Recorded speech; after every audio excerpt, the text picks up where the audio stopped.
Good day mga kagulo! Day 3 na po ng ating Spill Up Ko Challenge. Ang last total nga pala natin sa kinita natin ay 814 pesos. Ang first customer natin ay si Ma'am Queenie. Thank you po for requesting me, ma'am. Pinapunta niya nga ako dito sa Joy Store. Located nga pala to sa likod ng Spill Up ko. Shoutout po kay ate, video ko daw siya. Ang tagal-tagal ko ang hinahanap yung shop na to kasi hindi naman siya mukhang shop. Pagkasin tinignan mo sa harap, mukha lang siyang bahay kubo. Pero pag pumasok ka naman, halos lahat ng pwedeng bilhin nandito na. Akalain mo nga namang may lugar pala na ganito. As you can see, may rejuvenating set tsaka iba't ibang klase ng pampaganda. May frozen goods sila, ubas at iba pa. At huwag ka, may pa second floor pa. Try niya na mamili dito guys. Pero kung naiinitan ka at ayaw mo lumabas, patad ka na. Naisingit mo pa yun, ate. Tamang promote lang. So, ito na nga lahat ng pinabili ni Ma'am Queenie. Sobrang naging busy nga ako today. Hindi na ako masyadong nakapag-video. Tamang grind lang for today's video, kaya nakarami ako. Hindi nga kasi tumigil yung booking for today. Since tatlo lang kami na rider, parang nga lang kaming mga sumasalok ng salapi. Medyo nasasayangan nga kami kasi nakakancel na yung ibang orders sa sobrang dami. Hindi ko na nga mabilang yung adventure ko for today's video. Sandamakmak yung mga nakasalumuha kong tao. Salamat po sa lahat ng nakakakilala sa akin. Pasensya na po, wala pa akong maibigay na sticker, pero as soon as possible, papaprint ako for you guys. Meron kasing nag-a-approach sa akin na pinapanood daw nila yung mga video ko.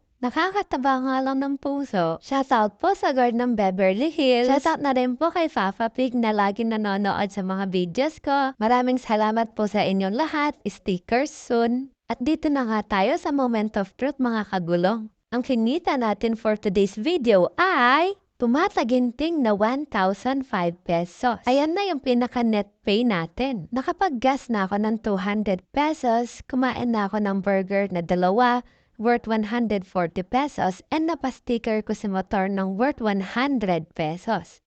So kung walang deduction, ang sahod ko for today ay tumataginting na 1,445 pesos. Kasama na yung tip yan guys. Oops, may nakalimutan pa ako. May remit pa yan. So kung i-add ko yung remit, hindi lang 1,445 yan for today. Pero hindi ko na lang sasabihin kung magkano. To make it clear guys, yan yung katas ng pagod from 8 a.m. to 8 p.m.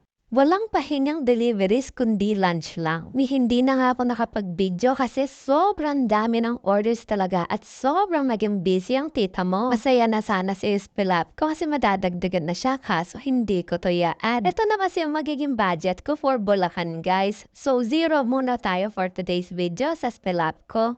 814 pa rin sa day 4.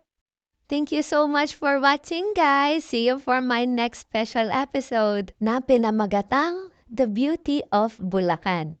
Bye-bye!